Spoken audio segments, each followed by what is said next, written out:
नमस्कार दोस्तों, क्या आप भी 20-25 की उम्र में ही सांप जैसा फील करते हैं? जवानी में ही पेनिस की ताकत, स्ट्रेंथ कहीं खो गई है, सेक्सुअल लाइफ डिस्टर्ब हो चुकी है। जवानी में यंग एज में ही इरेक्शन प्रॉब्लम्स या इरेक्टाइल डिस्फंक्शन ईडी का सामना करना पड़ रहा है। अगर हाँ, तो जान लीजिए कि ये समस्या सिर्फ आपकी नहीं है। मेरे क्लिनिक में ऐसे कई नौजवान यंग पेशेंट्स आते हैं जिनका पेनिस वक्त से पहले ही कमजोर हो गया है, इरेक्शंस में कमी आ गई है या पेनिस सिकुड़ने, श्रिंक जैसा लगता है। और उन सब का एक ही सवाल होता है, डॉक्टर साहब इतनी कम उम्र में ये सब क्यों और कैसे हुआ? सिर्फ हमारे साथ ही क्यों ऐसा हुआ? शायद आप भी इन्हीं सवालों का जवाब ढूंढ रहे हैं, इसलिए वीडियो के एंड तक बने रहिएगा। आज मैं आपको इसके पीछे के कुछ मुख्य कारण, कॉजेस बताऊंगा और आपके सवालों के जवाब देने की कोशिश करूंगा। मैं हूं डॉक्टर सहित जोशी और एक बार फिर आप सबका स्वागत करता हूं अपनी इस खास और इंफॉर्मेटिव वीडियो में। देखिए, 18 से 25-30 साल की उम्र वो फेज होता है जब शरीर के साथ साथ पेनिस की ताकत भी अपने पीक पर होनी चाहिए। नेचर ने ऐसा इसलिए बनाया है ताकि आने वाली सेक्सुअल लाइफ अच्छी रहे, हार्मोन्स बैलेंस्ड रहें और आप अपने पार्टनर के साथ एक हेल्दी सेक्सुअल लाइफ एंजॉय कर सकें। लेकिन इस दौरान अनजाने में या जानकर कुछ ऐसी गलतियां हो जाती हैं जिससे जवानी में ही पेनिस वीक पड़ने लगता है, तनाव, इरेक्शन कम हो जाता है और ओवरऑल सेक्सुअल हेल्थ खराब होने लगती है। इसके वैसे तो कई कारण हो सकते हैं, लेकिन 4 मुख्य कारण हैं जो ज्यादातर केसेस में देखे जाते हैं। पहला कारण, शरीर का कमजोर होना और खराब लाइफस्टाइल। आपके पेनिस की हेल्थ आपकी ओवरऑल फिजिकल हेल्थ से जुड़ी हुई है। अगर शरीर ही कमजोर होगा तो पेनिस स्ट्रॉन्ग कैसे होगा? इसकी बड़ी वजह है आज का लाइफस्टाइल, खराब डाइट, घर का पौष्टिक खाना छोड़कर फास्ट फूड, जंक फूड पर निर्भर रहना, शरीर को जरूरी न्यूट्रिएंट्स ना मिलना, लैक ऑफ एक्सरसाइज, दिन भर कुर्सी पर बैठे रहना, ऑफिस, स्टडी, फिजिकल एक्टिविटी का बिल्कुल ना होना, ऑफिस जाने के लिए गाड़ी, घर आकर भी रेस्ट या मोबाइल या टीवी देखना। रिजल्ट, ये सब मिलाकर शरीर को अंदर से कमजोर बनाते हैं। ब्लड सर्कुलेशन खराब होता है, स्टेमिना कम होता है। ये दोनों चीजें अच्छे इरेक्शन के लिए बहुत जरूरी हैं। दूसरा कारण, साइकोलॉजिकल हेल्थ, मानसिक स्वास्थ्य। आजकल स्ट्रेस, टेंशन, एंजाइटी जिंदगी का हिस्सा बन गए हैं। लाइफ प्रेशर्स, अच्छी जॉब, पैसा, सक्सेस का प्रेशर, रिलेशनशिप प्रॉब्लम्स, ये सब माइंड पर बोझ डालते हैं। पोर्नोग्राफी एंड मैस्टरबेशन इश्यूज, कुछ यूथ नौजवान पॉर्न देखने और मैस्टरबेशन के एडिक्टिव हो जाते हैं। ध्यान रखिए, प्रॉब्लम एडिक्शन और उससे जुड़ी गिल्ट, शेम या अनरियलिस्टिक एक्सपेक्टेशंस में है।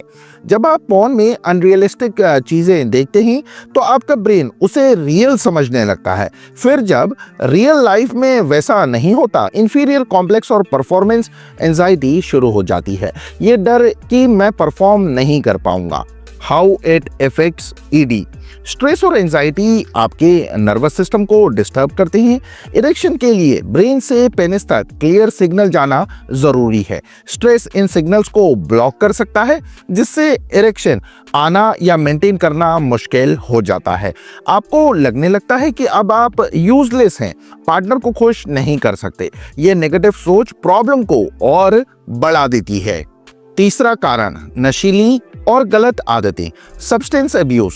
छोटी उम्र से ही सिगरेट, टोबैको, शराब, अल्कोहल या ड्रग्स की आदत लग जाना, ये चीजें डायरेक्टली आपकी ब्लड वेसल्स, खून की नलियों को डैमेज करती हैं और नर्व फंक्शन को खराब करती हैं। ये दोनों इरेक्शंस के लिए क्रिटिकल हैं। लॉन्ग टर्म यूज से परमानेंट डैमेज भी हो सकता है। Risky behaviour, optional, keep brief and non judgemental. Unsafe sexual practice भी ओवरऑल हेल्थ को रिस्क में डालती हैं। एक हेल्दी लाइफस्टाइल में इन चीजों की जगह नहीं होनी चाहिए। इम्पैक्ट, ये गलत आदतें शरीर को खोखला कर देती हैं। जो ताकत जवानी में होनी चाहिए वो नशे में बर्बाद हो जाती हैं। चौथा कारण, गलत जानकारी और गलत इलाज। Information overload, social media, unqualified YouTubers, दोस्तों से सुनी सुनाई बातें, हर जगह से अधूरी या गलत इंफॉर्मेशन मिल सकती है। कोई किसी जड़ी बूटी को फायदेमंद बताता है तो कोई उसे नुकसानदायक, इससे कंफ्यूजन बढ़ता है। डेंजर ऑफ सेल्फ ट्रीटमेंट, लोग इंटरनेट पर पढ़कर या किसी से सुनकर खुद ही दवाइयां या नुस्खे, जैसे अश्वगंधा का एग्जाम्पल दिया, इस्तेमाल करना शुरू कर देते हैं। लेकिन हर चीज हर किसी को सूट नहीं करती। हो सकता है कि आपकी प्रॉब्लम की वजह कुछ और हो, आप गलत चीज ले रहे हो जिससे फायदे की जगह नुकसान हो जाए या टाइम वेस्ट हो। नीड फॉर डायग्नोसिस, बिना सही डायग्नोसिस के सिर्फ सिम्टम्स के आधार पर इलाज करना खतरनाक हो सकता है। तो अब सवाल उठता है कि इस सिचुएशन से बाहर कैसे निकला जाए। देखिए, डॉक्टर कोई मैजिशियन नहीं है, लेकिन अगर आप प्रॉब्लम की जड़ को समझकर उसे ठीक करने की कोशिश करेंगे तो इम्प्रूवमेंट जरूर हो सकता है। Number 1, improve your lifestyle. Junk food बंद कर घर का बना न्यूट्रिशियस खाना खाइए। फ्रूट्स, वेजिटेबल्स, होल ग्रेन को डाइट में शामिल करें। Number 2, start exercising. डेली कम से कम 30 से 45 मिनट एक्सरसाइज कीजिए। वॉकिंग, जॉगिंग, जिम, योगा, जो आपको पसंद हो। एक्सरसाइज ब्लड फ्लो इंप्रूव करती है, जो इरेक्शन के लिए बहुत जरूरी है।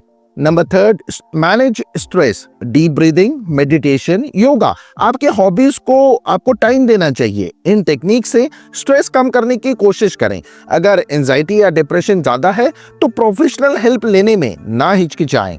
Number 4, address psychological issues. अगर पॉर्न, मैस्टरबेशन एडिक्शन है या गिल्ट फील होता है तो इससे डील करने के लिए कॉन्शियस एफर्ट करें या काउंसलर से मिलें। परफॉर्मेंस एंजाइटी कम करने पर फोकस करें। Number 5, quit harmful habits. Smoking, alcohol, tobacco, drugs को पूरी तरह बंद करना होगा। ये नॉन नेगोशिएबल है अगर आप अपनी सेक्सुअल लाइफ अच्छी चाहते हैं। Number 6, seek professional help. सबसे इंपॉर्टेंट, अगर आपको ईडी या कोई भी सेक्सुअल प्रॉब्लम है तो किसी qualified doctor, MD physician, sexologist या अपने ट्रस्टेड डॉक्टर से कंसल्ट करें। वो सही डायग्नोसिस कर आपको पर्सनलाइज्ड ट्रीटमेंट और गाइडेंस देंगे। इंटरनेट से सुनी सुनाई बातों पर अमल ना करें। तो दोस्तों, ये थे कुछ मुख्य कारण जिनकी वजह से यंग एज में भी पेनिस की कमजोरी या ईडी की समस्या आ सकती है। याद रखिए, ये सजेशन होपलेस नहीं है। अगर आप इन कारणों पर काम करेंगे, अपनी लाइफस्टाइल सुधारेंगे और जरूरत पड़ने पर सही मेडिकल हेल्प लेंगे तो आपकी सेक्सुअल हेल्थ में काफी सुधार देखने को मिल सकता है। हिम्मत मत हारिए, सही डायरेक्शन में एफर्ट कीजिए। अगर आपको ये जानकारी हेल्पफुल लगी हो तो प्लीज वीडियो को लाइक करें और इसे शेयर करें ताकि ये जरूरतमंद लोगों तक पहुंच सके। मेरे चैनल से जुड़े रहने के लिए सब्सक्राइब करें और बेल आइकन को प्रेस कर लें। अगर आपके कोई सवाल या अनुभव हो तो कमेंट सेक्शन में लिख सकते हैं। Thanks for watching. आप सभी अपना बहुत अच्छा ख्याल रखिए।